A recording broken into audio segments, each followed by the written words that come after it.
বলে নি, আমাদের আজকে রাজ্য বাজেট 4টের সময় ছিল, 5টার মধ্যে শেষ হয়েছে।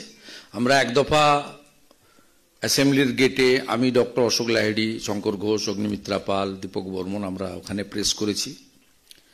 আমাদের আবার একটা 6:30-তে পার্টির ওয়ার্কিং প্লেস থেকে সল্টলেক থেকে আমাদের একটা প্রেস হবে, স্টেট প্রেসিডেন্ট এবং ডক্টর লাহিড়ী ইকোনমিক্স এমএলএ তিনি করবেন। তা আমরা চেষ্টা করব যে এখানে 6:30-র মধ্যে এই কর্মসূচিটা শেষ করে দেওয়ার জন্য। আমি প্রথমেই ধন্যবাদ জানাবো রাজ্য যুব মোর্চার তরুণ সভাপতি ডাক্তার ইন্দ্রনীল খানকে। তিনি অনেকগুলো কর্মসূচি পার্টির নির্দেশে এই বাজেটকে কেন্দ্র করে নিয়েছেন এবং ভারতবর্ষের মাননীয় শিক্ষামন্ত্রী, human resource development minister, HRD minister, senior minister Dharmendra প্রধানজির সঙ্গেও গত রবিবার 16 তারিখে একটা প্রেস কনফারেন্স অর্গানাইজ করা এবং পরে যুব আড্ডা বাজেট নিয়ে আমাদের ইউথ লিডারদের নিয়ে একটা ছোট্ট ইন্টারেক্টিভ সেশন খুব সুন্দর করে পালন করেছেন। তাই ডক্টর ইন্দ্রনীল খান এবং তার যুব মোর্চার টিমকে আমি ধন্যবাদ এবং থ্যাংক ইউ জানাচ্ছি। আমাদের মধ্যে রাজ্যের সহসভানেত্রী আরেকজন এমিনেন্ট ডক্টর ডক্টর মধুসন্ধ্যা কর মহোদয়া এসেছেন। আমাদের মধ্যে আমার কলিগ এমএলএ এবং রাজ্যের জিএস, শিক্ষাবিদ, হেডমাস্টারমশাই, পার্টির অর্গানাইজেশনের অত্যন্ত একজন বলিষ্ঠ নেতা দীপক বর্মন আছেন। আমাদের মধ্যে মাননীয় সেক্রেটারি রাজ্য কমিটির অত্যন্ত লেবোরিয়াস লিডার, কর্মঠ নেতা উমেশ রায় আছেন। আমার আরেক কলিগ আমাদের যুব মোর্চার অল ইন্ডিয়ার ভাইস প্রেসিডেন্ট, দুবরাজপুরের এমএলএ প্রিয় অনুপ সাহা আছেন এবং আমরা দুজন ডিস্ট্রিক্ট প্রেসিডেন্টকে পেয়েছি। যদিও আমরা এখানে খুব সিলেক্টিভ লোকজনকে এখানে ডেকেছি, মূলত প্রেসের মাধ্যমে আমাদের বক্তব্য বা আমাদের সোশ্যাল মিডিয়া প্ল্যাটফর্ম যেটা আছে, ফেসবুক লাইভ, ইউটিউব লাইভ থেকে আমরা আমাদের আজকের এই যে পশ্চিমবঙ্গের বাজেট এবং কেন্দ্রীয় বাজেট তার খানিকটা তুল্যমূল্য কিছু নির্দিষ্ট বিষয় আমরা তুলে ধরার চেষ্টার জন্যই এটা ডেকেছি। আমি অনুপম ভট্টাচার্য এবং তমগ্ন ঘোষ সহ আমার ইউথ কলিগ এবং পার্টির যারা এসেছেন সকলকে ধন্যবাদ, প্রেস মিডিয়াকেও ধন্যবাদ। একটা বাজেট বিধানসভার ভিতরে হয়ে গেছে, সেটা লাইভ হয়নি, তার কারণ সেটা চন্দ্রিমা ভট্টাচার্য পাঠ করেছেন। আরেকটা বাজেট এখন বাইরে হচ্ছে, সেটা একটাই তো পোস্ট, বাকি সব ল্যাম্প পোস্ট। সেটা মমতা ব্যানার্জি বকেই যাচ্ছেন নন স্টপ, এখনো চলছে হয়তো। তাই তিনি সব সময় নিজেকে ছাড়া কিছু চেনেন না, আপনাদের থেকে আমি ভালো বুঝি, আমি ওনার কলিগ ছিলাম। যাই হোক, আমি ওর মধ্যে না গিয়ে প্রথমেই সেন্ট্রাল বাজেট নিয়ে আপনাদের কাছে আমি বলতে চাই। ইতিমধ্যে আপনারা জেনেছেন এবং তার দেখুন, আমাদের দেশে ডেমোক্রেসিতে সবচেয়ে মান্যতা পায় আমাদের সংবিধান, যা বাবা সাহেব আম্বেদকর বানিয়েছেন। আর সরকার ভালো কাজ করছে কিনা, সরকারের উপর জনগণের আস্থা আছে কিনা, পৃথিবীর সবচেয়ে বড় ডেমোক্রেসি ভারতীয় ডেমোক্রেসি। আমরা গর্ব অনুভব করি। ঠিক বাজেটের পরে দিল্লিতে ভোট হয়েছে। দিল্লি হচ্ছে মিনি ইন্ডিয়া। দিল্লিতে ভোটারদের মধ্যে কোনো একটা পার্টিকুলার ভারতবর্ষের যে অঙ্গরাজ্য বা ভারতবর্ষের যে নানা ভাষা, নানা মত, নানা পরিধান, কোনো পার্টিকুলার একটা কমিউনিটি বা কোনো ভাষা বলার লোক মেজরিটি নয়, সবাইকে পাবেন সেখানে। পন্ডিচেরির লোককে পাবেন, কেরালার লোককে পাবেন, তামিলনাড়ুর লোককে পাবেন। পূর্বাঞ্চল তো বিরাট মেজরিটি, উড়িষ্যা, বেঙ্গল, ঝাড়খণ্ড, বিহার এবং ইউপির ইস্টার্ন রিজন, মানে বেনারস, গোরখপুর, এই যে ইস্টার্ন রিজন, এর তো বিরাট সংখ্যায়। এবং ওখানে ইন্ডাস্ট্রিয়ালিস্টরা আছেন, বড় ব্যারিস্টাররা আছেন, ওয়ার্ল্ড ফেমাস ডক্টররা থাকেন, ইকোনমিস্টরা থাকেন, আপার মিডিল ক্লাস আছে, রিচ পিপল আছে, মিডিল ক্লাস আছে, লোয়ার মিডিল ক্লাস আছে, আবার ডাউন ট্রডেন পিপলও আছে, প্রান্তিক লোক যারা অটো চালায়, হকারি করে, দিল্লিকে সাফ সুন্দর রাখে, পরিষ্কার রাখে। লাখস অফ প্যারামিলিটারি ফোর্সেস আছে, আর্মি আছে, রিটায়ার্ড এমপ্লয়ি আছে, রিটায়ার্ড এক্স সার্ভিসম্যান আছে। অতএব দিল্লিতে সবাইকে পাবেন। বাজেটটা কেমন হয়েছে দিল্লি বলে দিয়েছে। দিল্লির ভোট এবং রেজাল্ট বলে দিয়েছে যে মোদিজির গাইডেন্সে অনারেবল FM নির্মলা সীতারামনের বাজেট এটা জনমুখী এবং এটা accepted by the all communities এবং all groups, all section of the people. অতএব ন্যাচারালি আমরা বড় সার্টিফিকেট পেয়ে গেছি দিল্লিতে। আপনি যদি কেন্দ্রীয় বাজেট দেখেন, কেন্দ্রীয় বাজেটটা 2025-এর জন্য হয়নি। কেন্দ্রীয় বাজেটের যে ভিশন 2047-কে সামনে রেখে বিকশিত ভারত যখন আমরা 100 বছর হব তার লক্ষ্য রেখে সেখানে করা হয়েছে। আমাদের দেশের ইকোনমি দুর্বল হয়ে যাক, আমাদের দেশ শ্রীলঙ্কা হয়ে যাক, পাকিস্তান হয়ে যাক, বাংলাদেশ হয়ে যাক, ইকোনমি ডিজাস্টার হয়ে যাক, এসব এই বাজেটে ছিল না। আমরা তো সবাই গর্বের সঙ্গে বলি 2014 ভারতবর্ষ পৃথিবীর মধ্যে ইকোনমিতে 12, 2024 যখন ইলেকশন হয় তখন আমরা ইকোনমিতে 4th।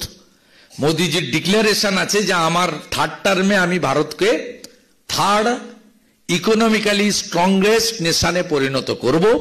তার কমিটমেন্ট আছে, সেই লক্ষ্যেই কিন্তু বাজেট। এই বাজেটে আপনি যে কোনো একটা সেক্টর যদি দেখেন, সেই সেক্টরকে সুরক্ষিত রাখার কাজ এবং তার এগিয়ে নিয়ে যাওয়ার কাজ সেখানে বলা হয়েছে। এবং আমরা যারা গ্রাউন্ডে কাজ করি, আমি অনেকগুলো ধাপে জনপ্রতিনিধি হয়েছি, কলেজের ছাত্র প্রতিনিধি হয়েছি, কাউন্সিলর হয়েছি, MLA হয়েছি, MP হয়েছি। আমরা সবসময় 50% পিপল যার উপর নির্ভর করে সামাজিক স্কিমগুলোর উপরে লক্ষ্য রাখি। আপনি দেখবেন সামাজিক প্রকল্পে কিভাবে মোদিজির সমস্ত ডেভেলপমেন্ট প্রজেক্টকে তিনি একেবারে সুরক্ষিত করেছেন এবং কন্টিনিউয়েশনও রেখেছেন।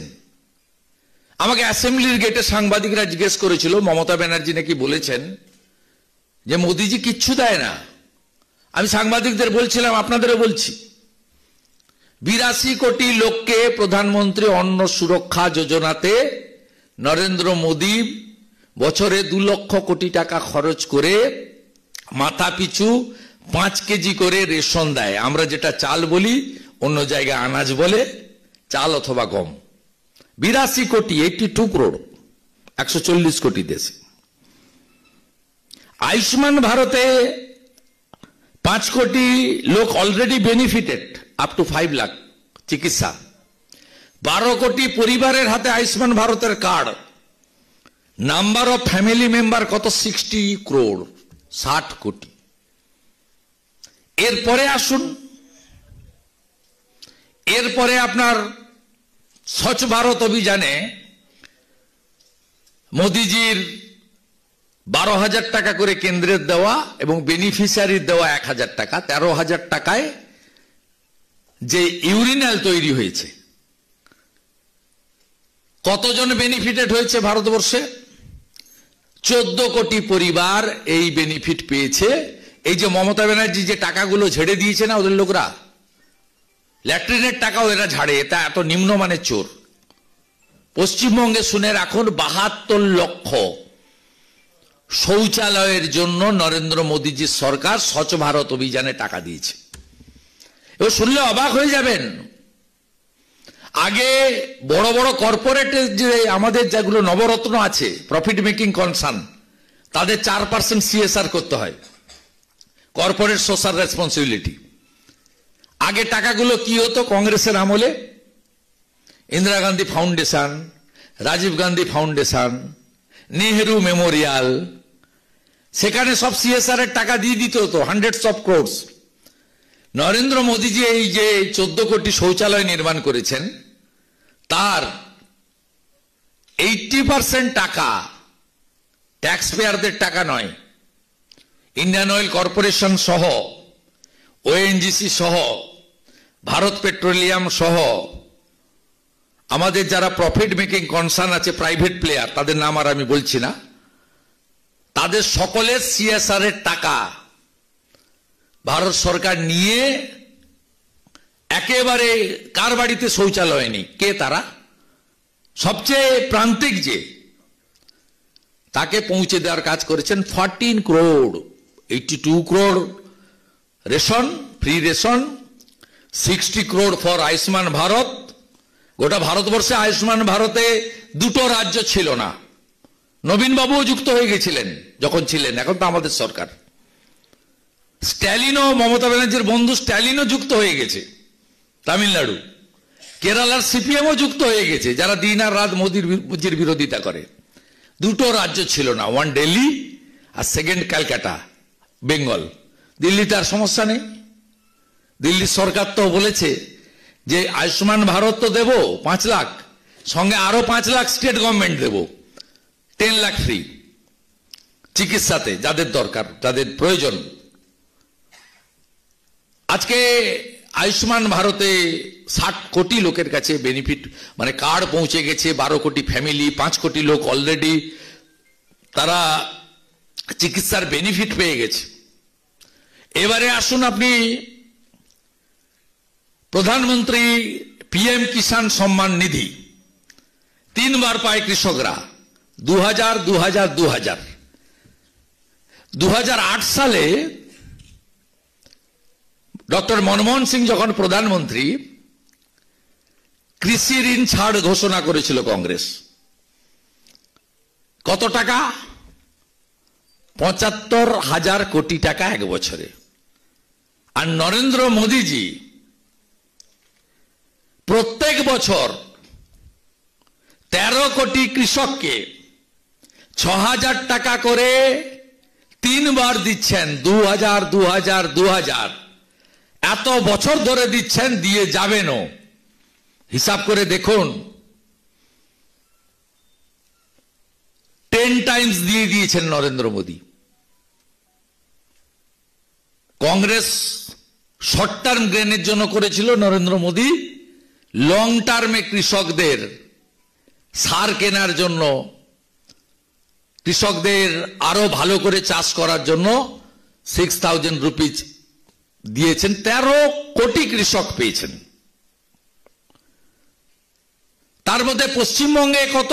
এই যে মুখ্যমন্ত্রী বলেন কিছু পাই না, কিছু দেয় না, 50 লক্ষ আছে। আর যে মুসলমানরা আমাদের ভোট দেয় না, এই মুসলমানদের 18 লক্ষ আছে। ছেড়ে দেন না টাকাটা, যদি হিন্দুদের পার্টি হয়ে থাকে বিজেপি। বলুন না, নেব না আমরা। হিন্দুদের পার্টি থেকে কেন 6,000 টাকা নেব? আরো 31 লক্ষ কৃষক পেতে পারে, নাম পাঠায় না। কোচবিহারের নাম যায় না, বিজেপিকে ভোট দেয় বলে রাজবংশীরা, কোচবিহারের মানুষ। আলিপুরদুয়ারের নাম পাঠায় না, সেখানকার জনজাতি, যেখানকার গোর্খা, সেখানকার অন্য সম্প্রদায়ের মানুষ, তারা বিজেপিকে ভোট দেয়, নাম পাঠায় না। জলপাইগুড়ির নাম পাঠায় না, বনগা রানাঘাটের নাম পাঠায় না, পূর্ব মেদিনীপুরের নাম পাঠায় না, বাঁকুড়া, পুরুলিয়া, আরামবাগের নাম পাঠায় না। আরো 31 লক্ষ এলিজেবল কৃষক রয়েছে, যারা পেতে পারে। Central government ready. এরপরে চলুন উজালা 1, 2 এবং লাস্ট 3, মোর দেন 11 কোটি পেয়েছে। নরেন্দ্র মোদীজি যখন 10 কোটিতম হয়, উত্তরপ্রদেশে আপনি দেখবেন, যার 10 কোটি হলেন যে দিদিটি, মানে উজালাতে, উজালার বেনিফিট কি? বিনা পয়সায় কানেকশন, বিনা পয়সায় স্টোভ, ওভেন, এবং যে গ্যাস মার্কেটে 900 টাকা, সেই গ্যাস তারা পাচ্ছে 500 রুপিজ। কতজন পাচ্ছেন? মোর দেন 11 কোটি। পশ্চিমবঙ্গে কতজন পাচ্ছেন? 1,29,00,000।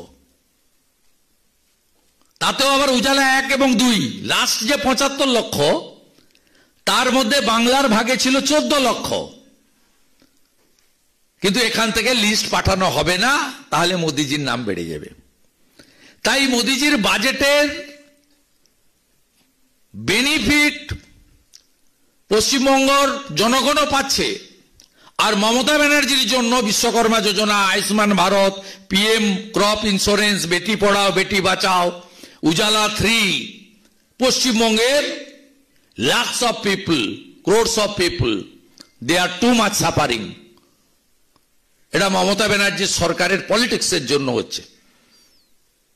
বিশ্বকর্মা যোজনা নিয়ে আপনারা জানেন যে গোটা ভারতবর্ষে কত মানুষ পেয়েছে, হাতের কাজ যারা করে, তাঁতি, কুম্ভকার মাটির হাঁড়ি বানায়, স্বর্ণকার সোনা বানায়, আমাদের কারুশিল্পী, ছুতার কাঠের কাজ করে, নাপিত, নাই, মালাকার ফুলের কাজ করে,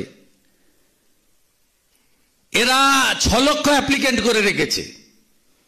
ডিস্ট্রিক্ট ম্যাজিস্ট্রেটদেরকে বলা আছে যে লিস্ট পাঠানো যাবে না, অথচ স্টেট গভর্নমেন্টের এখানে কোনো কন্ট্রিবিউশন নেই। প্রথম 15 দিন ট্রেনিং, 500 টাকা করে স্টাইপেন্ড, টুলস কেনার জন্য 15,000 টাকা নন রিফান্ডেবল, 1 লক্ষ থেকে 20 লক্ষ টাকা পর্যন্ত লোন 5% ইন্টারেস্টে, জিরো সিকিউরিটি, গ্যারেন্টারের নাম হচ্ছে নরেন্দ্র দামোদর দাস মোদী। এই সমস্ত সামাজিক স্কিমকে কেন্দ্রীয় বাজেট প্রোটেক্ট করেছে, কন্টিনিউ করে দিয়েছে। জল জীবন মিশন অন্য রাজ্যে গেলে দেখতে পাবেন বাড়ি প্রতি জল, হার ঘর নল সে জল। এখানে নলের ট্যাপ আছে, ঝাঁঝরি আছে, পাইপ আছে, জল নেই। আর জোড়ে নিত, খেয়ে নিয়েছে টাকা, 8,000 কোটি টাকা। আইপ্যাকের অ্যাকাউন্টে পিএইচির ঠিকাদার state bank of India Kakdwip ব্রাঞ্চে 11 কোটি টাকা দিয়েছে 21-এর ভোটের সময়। আমার কাছে চেকের নাম্বার আছে। আইপ্যাকের অ্যাকাউন্টে পিএইচির ঠিকাদার। আমরা বঞ্চিত, কিন্তু মোদিজি তার বাজেট দেখবেন বিরাট ভিশন বাজেট। 28 পর্যন্ত বলেছেন যে সব বাড়ি যতক্ষণ না কমপ্লিট হচ্ছে এটা কন্টিনিউ করতে হবে। তাই বেঙ্গলে যদি কেন্দ্রীয় বাজেটের সুফল, মোদিজির জনকল্যাণমূলক 175টা scheme, direct benefit transfer DBT পৌঁছে দিতে হয়। 20 বছর পরে উড়িষ্যা এসছে জয় জগন্নাথ বলে বিজেপির সরকার, 27 বছর পরে ক্যাপিটাল আমাদের হাতে এসছে। হোয়াই নট ডক্টর শ্যামা প্রসাদ মুখার্জির বাংলা? এর জন্য মাস কন্ট্যাক্ট এবং আমাদের ইউথ ফোর্সকে এগিয়ে আসতে হবে। কেন্দ্রীয় সরকারের কর্মসংস্থানের দিগন্ত উন্মোচিত হয়েছে।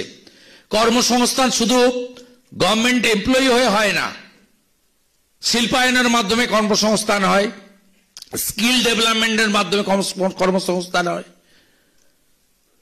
ছোট স্মল বিজনেসের মাধ্যমে কর্মসংস্থান হয়। আপনি বাজেটের প্রত্যেকটা জায়গা দেখবেন কেন্দ্রীয় সরকারের যেভাবে মোদিজি 10 লক্ষ কর্মসংস্থান 1 বছরে পূরণ করেছেন। 23-এর ডিসেম্বরের মধ্যে তিনি বলেছিলেন 10 লক্ষ ভ্যাকেন্সি আছে সেন্ট্রাল গভর্নমেন্টের, রেল সহ সব ডিপার্টমেন্টে, সিএপিএফ সহ আমি পূরণ করব, করে দিয়েছেন।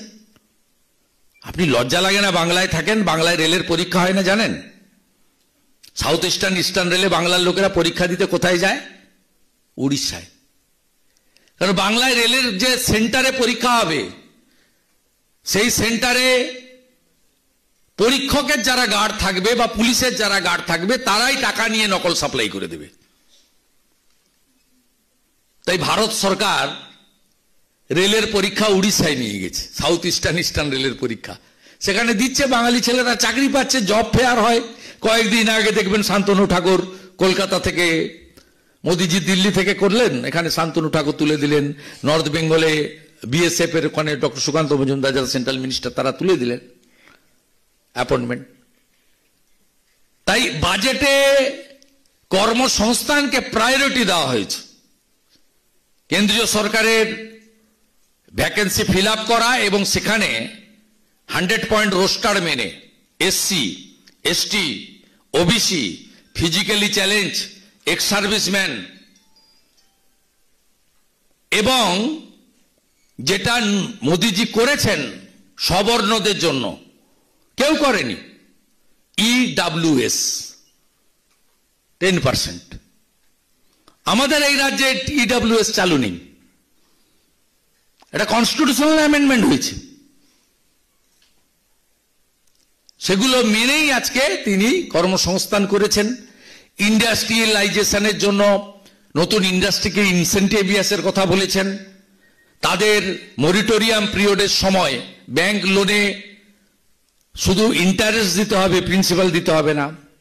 তাদের ইলেকট্রিক থেকে শুরু করে, জল থেকে শুরু করে, যখন তৈরি হবে একটা ইন্ডাস্ট্রি, বড় প্ল্যান্ট 1.5-2 বছর মিনিমাম লাগে, 3 বছরও লাগে, সেই সময়টুকু কালে তাকে যে মদত সরকারের সিঙ্গেল উইন্ডো সিস্টেমে, তার কথা বলা আছে।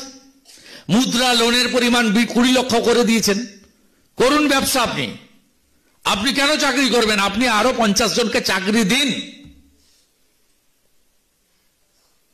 এই বাজেটে ইউথদের জন্য নানা প্রোগ্রাম নেওয়া হয়েছে, ভোকেশনাল ট্রেনিং, আরো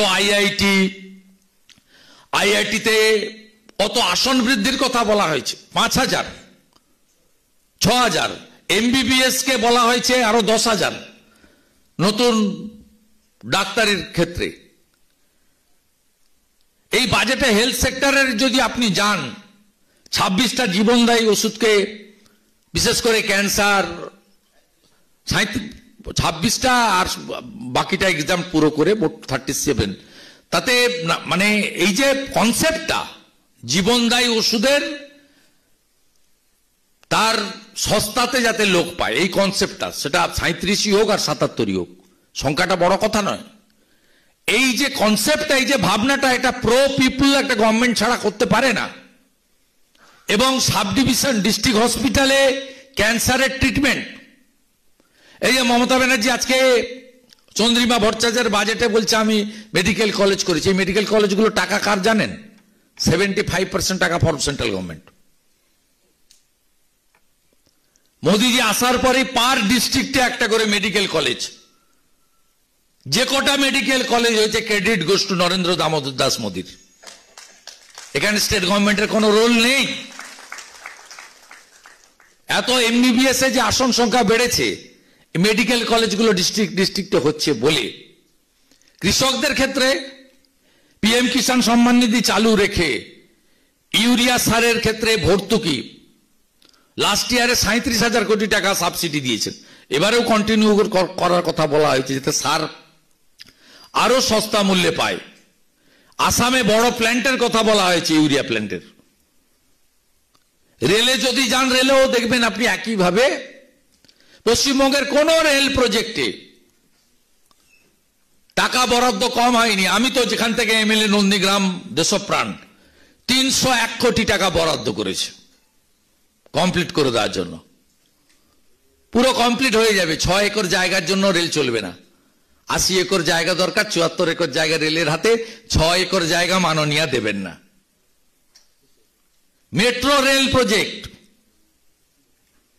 চিৎকার করছে এরা, বিহারে দিয়ে দিলেন। আরে বিহারে দিবেন না আপনি। এয়ারপোর্ট, ওই কলকাতা এয়ারপোর্টের মধ্যে একটা মসজিদ, একটা মাজার আছে, তুলতে পারছেন না। একটা রানওয়ে, ইউরোপের ফ্লাইট কোত্থেকে আসবে? একটা মাজার এবং একটা মসজিদ আছে। আমি বলবো না যুদ্ধ করে তুলে দিতে, আলোচনা করে বুঝিয়ে সরাতে হবে, নইলে ইউরোপের ফ্লাইট বলে চিৎকার করছেন মুখ্যমন্ত্রী। বলছেন আমাদের এয়ারপোর্ট নেই, বিহারের 4টে এয়ারপোর্ট হয়ে গেল। বিহার জমি দিচ্ছে আপনাকে। তো হাসি মারায় 37 একর জমি চেয়েছে, আপনি দেননি। আর্মি রেডি, এনওসি দিয়ে দিয়েছে ফ্লাইট, ডোমেস্টিক ফ্লাইট চালানোর জন্য। বাগডোগরা এক্সপেনশনের জমি চেয়েছে, আপনি দেবেন না। কলাইকুণ্ডাতে, মেদিনীপুরে এয়ার ল্যান্ডিং এর পারমিশন দিয়ে দিয়েছে আর্মি, এয়ারফোর্স। 25 একর জমি চেয়েছে, আপনি দেবেন না। কমপ্লিটলি ব্যারেন ল্যান্ড, ওখানে দেওয়া যেতেই পারে, দেবে না। জ্যোতিরাদিত্য সিন্ধিয়া যখন মিনিস্টার ছিল, আমাকে কপি দিয়ে জানিয়েছে যে মুখ্যমন্ত্রীকে ভাঙড়ে জায়গা চেয়েছিলাম নতুন এয়ারপোর্টের জন্য, মুখ্যমন্ত্রী লিখে পাঠিয়ে দিয়েছেন no airport. She is interested for appeasement politics, ইমাম ভাতা, মোয়াজ্জেম ভাতা, সবে বরাতে পাকিস্তানে একদিন ছুটি, পশ্চিমবঙ্গে দুদিনের ছুটি, তার পলিটিক্স সে করছে। 32-3 হয়ে গেছে, এরপরে 45 হয়ে যাবে, কাশ্মীর হয়ে যাবে। জাগো বাঙালি, জাগো হিন্দু, এখনো ঘুমালে আর কিছু হবে না। ঠিক একইভাবে 61টা রেল প্রজেক্টের জমি দেয়নি। পাঁশকুড়া থেকে ঘাটাল হয়ে আরামবাগের ইড়পালা, হিলি রেল প্রজেক্ট দক্ষিণ দিনাজপুরে, একলাখি বালুরঘাট রেলপথের কমপ্লিশন, জঙ্গলমহলে ভাদুতলা থেকে লালগড় হয়ে ঝাড়গ্রাম, দক্ষিণ 24 পরগনায় আরো রেলপথের এক্সপেনশন। 61টা। অশ্বিনী বৈষ্ণবের চিঠি দেখবেন, আমরা কপি পেয়েছি, সোশ্যাল মিডিয়াতে দিয়েছি। করবে না, করতে দেবে না, অনেক সময় চলে যাবে কেন্দ্রীয় সরকারের বাজেটের প্রশংসা করতে। সর্বোপরি দম আছে নরেন্দ্র মোদীজির। 12 লক্ষ টাকা ইনকাম ট্যাক্স এক্সেমশন, এ তো কেউ হিসাব মেলাতে পারছে না যে আমরা তৃতীয় অর্থনৈতিক শক্তিশালী দেশ হব, আর 12 লক্ষ টাকা, 7 লাখ থেকে 12 লাখ, 5 লাখ টাকা এক বছরে বাড়িয়ে দেওয়া, it's a great achievement of our country. ভাবাই যায় না। সিপিএম কানতে শুরু করেছে, কে 1 লাখ টাকা রোজগার করছে? আরে তোমরা তো সব তালা লাগিয়ে দিয়েছো, 1 লাখ টাকা রোজগার করবে কি করে? তোমরা তো জানোই না কি করে চাকরি দিতে হয়। তুমি রেখে দিয়ে গেছিলে 1 কোটি, পিসিমণি করে দিয়েছে 2,15,00,000, পশ্চিমবাংলায় বেকার। সবচেয়ে hats off to central budget, যে সিনিয়র সিটিজেন গ্র্যাচুইটির টাকা, পিএফ এর টাকা, কোন গ্রামে জমি বিক্রি করে পরিবার চলে এসেছে শহরে, সবটা নিয়ে এমআইএস করে দিত মান্থলি ইনকাম স্কিমে। ইনকাম ট্যাক্স এক্সাম্পশন কত ছিল? 50,000। 50,000 হলে মাসে কত হয়? 4,000 সামথিং। এখন বাড়িয়ে করে দিয়েছে 1 লক্ষ। সিনিয়র সিটিজেনদের 1 লক্ষ টাকা পর্যন্ত ইন্টারেস্টের উপর যাদের চলে, তাদের বিরাট বেনিফিট হয়েছে। 1 লক্ষ টাকা পর্যন্ত ডবল করে দিয়েছে, 50,000 টাকা 1 লক্ষ। ন্যাচারালি এই বাজেটে এমন কোন সেকশন নেই তাকে নরেন্দ্র মোদীজি সরকার টাচ করেননি। বেকার যুবক যুবতী থেকে, গভর্নমেন্ট এমপ্লয়ি থেকে, শিল্পোদ্যোগী থেকে, হাতের কাজ করে যারা আর্টিজান থেকে, ভারতবর্ষের মূলবাসী জনজাতি, তাদের জন্য একলব্য বিদ্যালয়, যে 75টা প্রাচীন জনজাতি আছে, লোধা, সবর সহ ইত্যাদি সহ, তাদের গ্রামগুলো 37,000 ট্রাইবেল গ্রামকে মডেল ভিলেজ তৈরি করা, এবং যাতে ইলেকট্রিকের বিল দিতে না হয়, প্রধানমন্ত্রীর সূর্য ঘর প্রকল্প, সেখানে সাবসিডির কথা বলা হয়েছে, যারা সোলার আলো লাগাবেন বাড়ির ছাদে।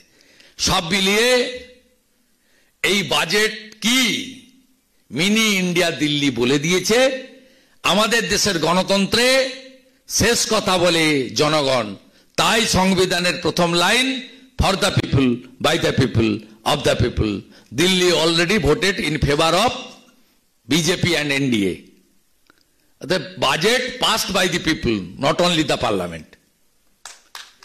আর এই যে আজকে বাজেট হলো দিশাহীন, লক্ষ্যহীন, কঠিন এক অর্থনৈতিক সংকটের মধ্য দিয়ে এই রাজ্য চলছে। মাননীয় বামফ্রন্ট ভেঙে দাও, গুড়িয়ে দাও, জ্বালিয়ে দাও, পুড়িয়ে দাও 2011-তে রেখে দিয়ে গেছিল 1,98,000 কোটি টাকার ঋণ, মাননীয়া করেছেন 6 লক্ষ কোটি টাকার ঋণ। বাম আমলে নবজাতকের মাথায় চাপত 20,000 টাকা ঋণ, আর পিসির আমলে, মাননীয়া তৃণমূলের আমলে, একজন জন্মগ্রহণ করলে তার মাথায় চাপছে 59,000 টাকা ঋণ। এই বাজেটে একটা কর্মসংস্থানের কথা নেই, নট এ সিঙ্গল কর্মসংস্থান। কেন আপনি পড়বেন? শুধু জ্ঞানের জন্য? জ্ঞানার্জন সেগুলো আগে ছিল, জনসংখ্যা এইটুকু ছিল।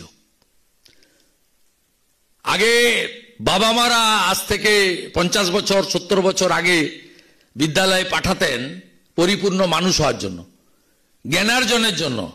এখন বিদ্যালয় থেকে ইউনিভার্সিটি পাঠাচ্ছে যাতে আমার ছেলে বা মেয়ে উচ্চশিক্ষায় শিক্ষিত হয়ে নিজের সমাজের পরিবারের অর্থনৈতিক দায়িত্ব নিতে পারে।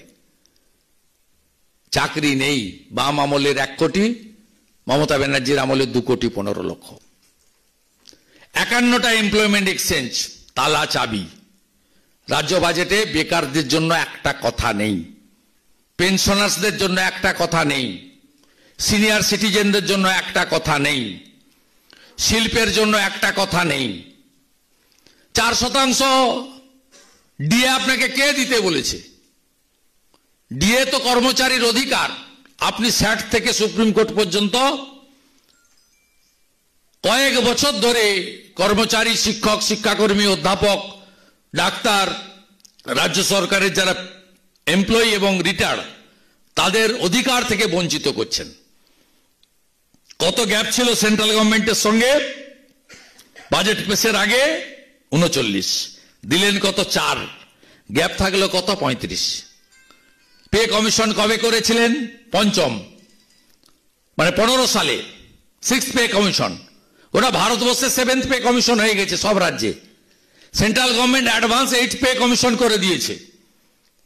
আপনি 15 সালে 6th পে কমিশন করেছেন, কার্যকর করেছেন 19-এ ঘোষণা করে 20 সালের জানুয়ারি মাসে। আপনার 7th পে কমিশনের ইমপ্লিমেন্টেশন নেই। 8th পে কমিশন তো দূরের কথা, অনেক দূর যেতে হবে। আবার সেপ্টেম্বর মাসে সেন্ট্রাল গভর্নমেন্ট 4% দিয়ে দিবে, গ্যাপ হয়ে যাবে 39%। 35, 4, 39। তাই এটা সরকারি কর্মচারীদের আন্দোলন এবং আগামী বছর ভোট। আপনি যতই চেষ্টা করুন না কেন, পোস্টাল ব্যালটের ভোটে আপনি হারবেন, হারবেন, হারবেন। এই বাজেটে 8000 স্কুল বন্ধ হয়ে গেছে। বিদ্যালয়গুলোকে আধুনিকীকরণ করা, তার কোনো পরিকল্পনা নেই। লাখস অফ স্টুডেন্ট, তাদেরকে আধুনিক শিক্ষায় শিক্ষিত করার কোনো কথা নেই। আইসিডিএস, আশাকর্মী, সব রাজ্যে বেশি টাকা পায়। মধ্যপ্রদেশে আশাকর্মীরা 10,000 টাকা পায়, আইসিডিএস এর হেল্পাররা পায় 12,000, শিক্ষিকারা পায় 15,000। এই রাজ্যে সবচেয়ে কম পয়সা পায়। আপনি 3 বছর আগে মাননীয় স্মৃতি ইরানির সময়ে 200 কোটি টাকা পেয়েছিলেন স্মার্ট মোবাইল ফোনের। 3 বছর ধরে টাকার ইন্টারেস্ট খেয়েছেন। খেলা মেলা, ইমাম ভাতা, দুর্গাপূজা, চাঁদা এসব করে নষ্ট করেছেন বিজ্ঞাপনে। আপনি আজকে বলেছেন, যখন কেন্দ্র টাকা ফেরত দিতে বলেছে, যে আমি এবছর 200 কোটি টাকার স্মার্টফোন কিনে দেবো। ওটা 3 বছর আগে আপনাকে ভারত সরকার দিয়েছে। গোটা রাজ্যে এত নদী, উত্তরবঙ্গ থেকে দক্ষিণবঙ্গ, কত নদী আপনি বলুন। গোটা রাজ্যের নদীকে সার্ভে করার জন্য মাত্র 200 কোটি টাকা বরাদ্দ। কি হবে এতে? আপনি ঘাটাল মাস্টার প্ল্যানের কথা বলেছেন, 3 বছর ধরে করবেন বলেছেন, মানে 26-এ ভোটটা আপনাকে নিতে হবে। আপনি 1 ডিসমিল জমি অধিগ্রহণ করেছেন ঘাটাল মাস্টার প্ল্যানে। কোথায় হবে এক্সকাভেশনটা? কোথা দিয়ে আপনি কাটবেন? টলিটা ফেলবেন কোথায়? রিং বাঁধটা করবেন কোথায়? আমরা গাঁয়ের ছেলে, নদী এলাকার মানুষ, বঙ্গোপসাগর এলাকার মানুষ, আমাদেরকে শিখিয়ে লাভ নেই। মাস্টার প্ল্যান কি আমরা জানি। কেলেঘাই, কপালেশ্বরী, খিরাই, চন্ডিয়া আমাদের উদ্যোগে হয়েছে, আমি জানি। আপনি ঘাটাল মাস্টার প্ল্যান করতে পারবেন না। আপনি সাগরে যাওয়ার জন্য ব্রিজ করবেন বলেছেন। ওই জলপথটা কার? জাতীয় জলপথ। কোন দপ্তর?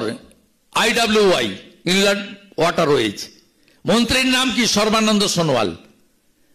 ওই জলপথ দিয়ে বাংলাদেশ, জাপান সব জায়গায় জাহাজ যায়। আপনি একবারও বসেছেন? জাতীয়, আমরা তো পজিটিভ, মোদিজি সবসময় পজিটিভ পশ্চিমবঙ্গের উন্নয়নের জন্য।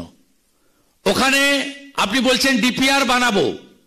আপনাকে ওখানে ব্রিজ করতে হলে ওই 200 কোটি টাকায় কিচ্ছু হবে না, সয়েল টেস্ট করতে চলে যাবে। আপনি করুন না রাইটসকে দিয়ে, সয়েল টেস্ট করতেই 200 কোটি টাকা চলে যাবে। আগামী বছর আরেকটা ভোট আছে, সেই বৈতরণী পারানোর জন্য, চুরির লাইসেন্স রিনিউয়াল করার জন্য এই সুন্দরবন এলাকার সাগর, পাথর প্রতিমা, নামখানা, কাকদ্বীপের লোককে টুপি পরানোর জন্য এই মিথ্যা কথা বলছেন। ওখানে ব্রিজ আপনার করতে গেলে 5,000 কোটি টাকা লাগবে। অ্যাপ্রোচ রোডের জন্য জমি অধিগ্রহণ করতে হবে। এবং মোদিজি করে দেখিয়েছেন রামেশ্বরমে ফোল্ডার ব্রিজ, ওখানে ব্রিজ হবে, আমরাও চাই, বিজেপি এলে করবে ফোল্ডার ব্রিজ। জাহাজ এলে উঠে যাবে, জাহাজ বেরিয়ে যাওয়ার পরে জুড়ে যাবে। কত মিথ্যা আপনি বলবেন, ছত্রে ছত্রে মিথ্যা কথা, ঢপবাজি। কৃষক বন্ধুদের টাকা বাড়ানোর কথা নেই। লক্ষ্মীর ভান্ডার তো কে পায় না জানি না। বলছে আমাকে দেখে সবাই নকল করছে। আরে আপনাকে দেখে কেউ নকল করে না। আপনাকে দেখে একটাই নকল করা যেতে পারে, চুরি নকল করা, যেটা কেজরিওয়াল করতে গিয়ে, মদ বিক্রি করতে গিয়ে জেলে গেছে। আপনিও যাবেন, আপনি যে হারে মদ খাওয়াচ্ছেন আপনাকে যেতে হবে। মদে গেছে কেজরিওয়াল, মদেও যাবেন মমতা ব্যানার্জি, নিশ্চিন্ত থাকুন। পাড়ায় পাড়ায় মদের দোকান, যেতে আপনাকে হবে, কিচ্ছু করতে আপনি পারবেন না। আপনি বলছেন লক্ষ্মীর ভান্ডার আমাকে দেখে সবাই করছে।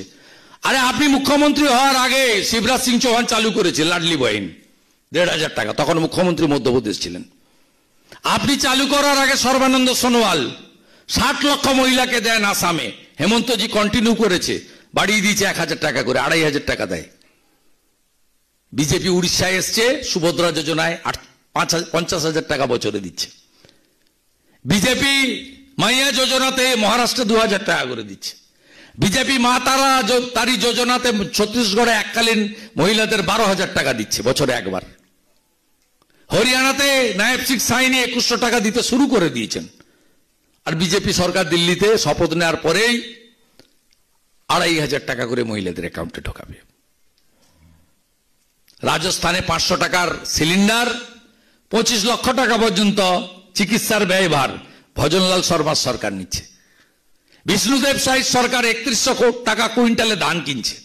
আপনার এই বাজেট বইতে কৃষকদের নিয়ে কোনো শব্দ বাক্য নেই। কৃষকদের নিয়ে আপনি করেননি, সর্বনাশ করেছেন। উড়িষ্যা, ঝাড়খণ্ড এবং আসামের বর্ডার পুলিশকে দিয়ে আটকে, কোচবিহারের ফালাকাটার, গোয়ালতোড়ের, লালগড়ের, আরামবাগ, গোঘাট, খানাকুলের আলু চাষিদের সর্বনাশ আপনি করেছেন। তাই কেন্দ্রীয় বাজেটের সঙ্গে এই বাজেটের কোনো তুলনাই হয় না। হেল অ্যান্ড হেভেন, কোনো তুলনা হয় না। আরো যখন ডিসকাশন হবে, ইকোনমিস্টরাও বলবে, আর যারা পলিটিক্যাল পারসন 95 সাল থেকে কাউন্সিলর, আমি জানি বাজেট কি হয়, তার ইমপ্লিমেন্টেশনটা কি হয়। মোদিজি করে দেখিয়েছেন, মোদি হ্যায় তো মুমকিন হ্যায়। আর গেছে দিল্লি থেকে আপ, 26-এ বিদায় করুন বাংলার পাপ। এটাই হোক আমাদের সকলের প্রার্থনা। সবাই ভালো থাকবেন। ভারত মাতা কি। কিছু দেয় না, 100 দিনের কাজ, গৃহের কাজ বন্ধ করে দিয়েছে। তবুও আমি ঘোষণা করেছি বাজেটে যে 16 লক্ষ উপভোক্তাকে বাড়ি দেবো। প্রথম কথা বলি, পশ্চিমবঙ্গ এবং কেরালা জিএসটির অডিট না দেওয়া সত্ত্বেও ভারত সরকার কমিটমেন্টের 90% বেশি টাকা দিচ্ছেন। মুখ্যমন্ত্রী অডিট রিপোর্ট জমা দিয়ে 100% টাকা নিন, এবং অলরেডি জিএসটির যা পাওনা 8 লক্ষ কোটি টাকা এখনো পর্যন্ত এই সরকারকে ভারত সরকার দিয়েছে। উনি ডাটা না দেখে, উনি কান দিয়ে দেখেন এবং চোখ দিয়ে বলেন। স্বাভাবিকভাবে উনার এই সমস্ত বক্তব্যের পিছনে কোনো ডাটা বা তথ্য নেই। উনি একটা হোয়াইট পেপার জারি করুন যে জিএসটিতে আমার প্রাপ্য কত, জিএসটির প্রাপ্য ঠিক হয়। সব রাজ্যের অর্থমন্ত্রীদের সঙ্গে ভারত সরকারের অর্থমন্ত্রীর মিটিংয়ে সেই মিটিংয়ে আগে ডক্টর অমিত মিত্র যেতেন এবং তিনি জিএসটি চালুর সময় কনভেনার ছিলেন অল স্টেট ফিনান্স মিনিস্টারদের। এখন মাননীয় চন্দ্রিমা ভট্টাচার্য যান। জিএসটিতে সেন্ট্রাল গভর্নমেন্টের গত চারটে ফাইন্যান্সিয়াল ইয়ারে, 21-এর আগেরটা ছেড়ে দিলাম, 21 সাল থেকে অদ্যবর্তী 4টে ফাইন্যান্সিয়াল ইয়ারে ভারত সরকারের কমিটমেন্ট কত ছিল, তিনি কত পেয়েছেন, তিনি একটা হোয়াইট পেপার দিন। উনার যদি কমিটমেন্ট অনুযায়ী মোর দেন 90% টাকা না পেয়ে থাকেন, অডিট রিপোর্ট না দেওয়া সত্ত্বেও, তাহলে অল পার্টি ডেলিগেশন পাঠান নর্থ ব্লকে এফএম এর কাছে, তাতে বিজেপি এমএলএরা বা এলওপি কে ডাকলে আমি পার্টিসিপেট করব। আর আমি আপনাকে তথ্য ডাটা দিয়ে বলে দেব, কমিটমেন্টের মোর দেন 90% পেয়েছেন এবং দুটো রাজ্য অডিট দেয়নি, একটা সিপিএম পরিচালিত কেরালা আর একটা তৃণমূল পরিচালিত পশ্চিমবঙ্গ। ক্লিয়ার? আপনাকে পরিষ্কার বলি, গতকাল ভারতবর্ষের অর্থমন্ত্রী মানরেগা আর আবাস নিয়ে পরিষ্কার বলে দিয়েছেন যে আমরা আটকাইনি, চলমান স্কিম। 25 লক্ষ জব কার্ডের আপনি টাকা, ভুয়া জব কার্ড বেরিয়েছে, এরা বলছে উত্তরপ্রদেশে বেশি। উত্তরপ্রদেশ সহ অন্য রাজ্যের ডিলিট হওয়া ফেক জব কার্ডের এগেনস্টে টাকা মানে তুলে নেয়নি। একমাত্র রাজ্য পশ্চিমবঙ্গ যেখানে 25 লক্ষ ভুয়া জব কার্ডের এগেনস্টে 8,000 কোটি টাকা, 7,000 কোটি সামথিং ক্যালকুলেশন করে দেখা গেছে, তারা ভুয়া জব কার্ড হোল্ডাররা ভারত সরকারের সংবিধান প্রদত্ত কর্মসূচির টাকা তুলেছেন। কেন্দ্রের অর্থমন্ত্রী বলছেন টাকাগুলো আদায় করুন আর ওদের জেলে পুরুন, এটা চলমান স্কিম, টাকা নিয়ে যান। এটা আবাসের ক্ষেত্রেও তাই। আপনি তৃণমূল নেতাদের 3 তলা পাকা বাড়ি, প্রধানদের 17টা 18টা 35টা করে বাড়ি, গরিব আসল গরিব লোককে তালিকা পাঠান। আমি তো 10,98,000কে যখন 60,000 করে দিলেন, আমি আপনাকে প্রস্তাব দিয়েছিলাম বিধানসভাতে, আপনি ছিলেন না, আপনার পঞ্চায়েত মন্ত্রী ছিলেন প্রদীপ মজুমদার। সেখানে বিরোধী দলনেতা দুটো প্রস্তাব দিয়েছিল, একটা গ্রাম সংসদ সভায় বসে তালিকা তৈরি করা, আর সেই তালিকা সর্বদলীয় মিটিং করে ইলেকশন কমিশনের নথিভুক্ত অথবা বিধানসভায় যারা প্রতিনিধিত্ব করেন যে কোনো একটা নিতে পারেন, নয় নির্বাচন কমিশনের নথিভুক্ত রাজনৈতিক দল অথবা বিধানসভায় যে রাজনৈতিক দলগুলোর প্রতিনিধিত্ব আছেন, সর্বদলীয় মিটিং করে পাস করুন। জ্যোতিবাবুর সময় রিলিফ ডিস্ট্রিবিউশনের ক্ষেত্রে যদি 3-ম্যান কমিটি থেকে থাকতে পারে, যে কোনো ডিজাস্টারের ক্ষেত্রে বা ক্রপ ইন্স্যুরেন্সের ক্ষেত্রে, সেখানে তখন কি ছিল, গ্রাম পঞ্চায়েত লেভেলে বা ওয়ার্ড লেভেলে ছিল গ্রাম পঞ্চায়েতের প্রধান বা তার প্রতিনিধি, বিরোধী দলনেতা বা তার প্রতিনিধি, আর বিডিওর সরকারি প্রতিনিধি।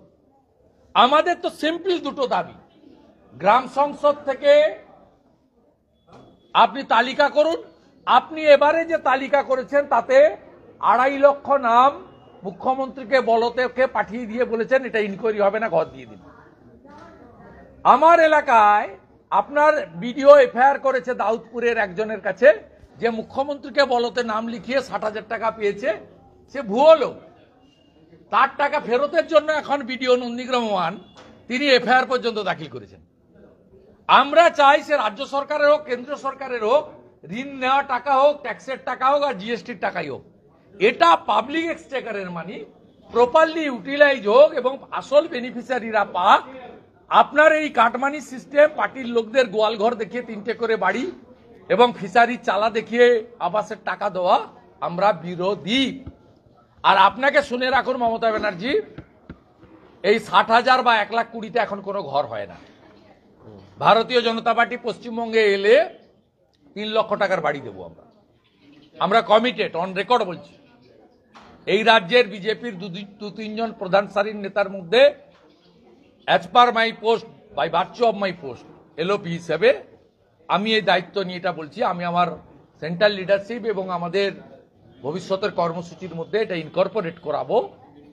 সব এমএলএদের পক্ষ থেকে আমি কমিট করছি যে 1,20,000-তে বাড়ি হয় না। যারা জেনুইন 1,20,000 পাচ্ছেন, আরো 1,80,000 বিজেপি 26 সালে এলে দেবে। আর যারা পাচ্ছেন না রাজনৈতিক কারণে কাটমানি দিতে পারছেন না, তাদেরকেও সংখ্যা ফ্যাক্টর নয়, আমরা 3 লক্ষ টাকার বাড়ি তাদের জন্য দেব। দেব কিছু সময় আগে বলেছে, আর না, উদ্দেশ্য করে দেব আপনাকে উদ্দেশ্য করে বলেছেন যে রাজনীতিতে বিরোধিতা থাকবে কিন্তু মানুষের জন্য কাজ করতে হবে।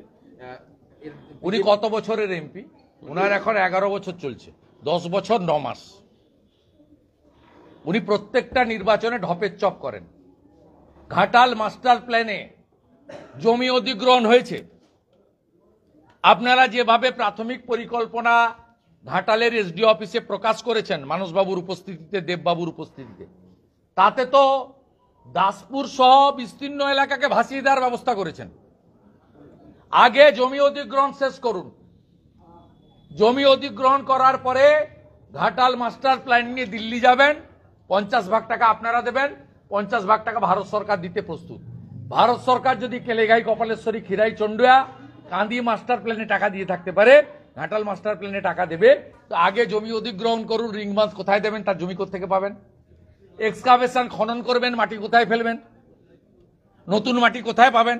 এতগুলো কাঠের ব্রিজ রয়েছে, বাঁশের ব্রিজ রয়েছে, কালভার্ট রয়েছে, তাকে পাকা ব্রিজে কনস্ট্রাকশনে করবেন। এগুলো ক্লিয়ার করুন। 500 কোটি টাকাতে কিছু হবে না। ওই প্রজেক্টটা মিনিমাম 2000 কোটির বেশি। 200-500 কোটি টাকাতে সাগরে ব্রিজ হয় না, ওটা জাতীয় জলপথ। ওখান দিয়ে বড় বড় বিদেশি জাহাজ যায়। রামেশ্বরমের মতো ফোল্ডার ব্রিজ করতে হবে, আর জাতীয় জলপথের আগে এনওসি নিতে হবে ইনল্যান্ড ওয়াটারওয়েজ থেকে। আপনি এনওসি নিয়েছেন? সব মিথ্যা কথা, সব লোক জানে। আর আপনার লক্ষ্মীর ভান্ডারকে কেউ কপি করেনি। আপনি শিবরাজ সিং চৌহানের লাডলি বইনকে প্রশান্ত কিশোরের বুদ্ধিতে কপি করেছেন। আপনি প্রশান্ত কিশোরকে জিজ্ঞেস করলে বলে দিবে যে আপনার কাণ্ড কারখানাটার পিছনে উনার কি অবদান ছিল। স্বরাষ্ট্র এবং পুলিশ দপ্তরের বাজেট নিয়ে ওনাকে জানতে চাওয়া হলে উনি বলেন যে উনি জানেন না, স্পিকার জানেন, স্পিকারকে জিজ্ঞেস করুন। বাজেট নিয়ে স্পিকার জানেন? স্বরাষ্ট্র পুলিশ দপ্তর। হ্যাঁ, উনি কোনোদিন সোমবার কোশ্চেন অ্যান্সারে আসেন না। উনি ডিপার্টমেন্টাল বাজেটে কোনোদিন স্বরাষ্ট্র দপ্তর, স্বাস্থ্য দপ্তরের বাজেট করেন না, কোনোদিন করেন না। এবং এই প্রথম, আমি 2006 থেকে এমএলএ, মাঝখানে কয়েক বছর এমপি ছিলাম, এই প্রথম রাজ্য বাজেট সরাসরি লাইভ টেলিকাস্ট হয়নি। টেলিকাস্ট হয়নি মানে ফুটা বাজেট বলে। লক্ষ্মী ভান্ডারের বৃদ্ধি নাই, ভাতার বৃদ্ধি নেই, চাকরির কোনো গল্প নেই। লক্ষ্মীর ভান্ডার কি তাহলে এফেক্ট ফেলবে বিধানসভা ভোটে? আপনি কোন চ্যানেল? হ্যাঁ, সিএম লক্ষ্মীর ভান্ডার এফেক্ট কি ফেলবে? লক্ষ্মীর ভান্ডার চাকরি এফেক্ট মানে ফেলবে, টাকার যে ভাগাটা বাড়বে, চাকরি এফেক্ট ফেলবে। চাকরি চাইলো সিএম একটু আগে বলেছে কবে? 26 সালে উনি প্রাক্তন হওয়ার পরে পাবে। দাদা, সিএম বলেছেন যে বিজেপি ভিন রাজ্যের ভুয়ো ভোটারদের নাম তালিকাভুক্ত করছে, কিছু আগে বলেছেন। ভিন রাজ্যের ওনার কষ্ট হচ্ছে, আর রিজার্ভ নেই। উনি পারভেজ আহমেদ সিদ্দিকীর নাম পাঠিয়েছেন, ওনাকে আমরা বসতে দেবো না।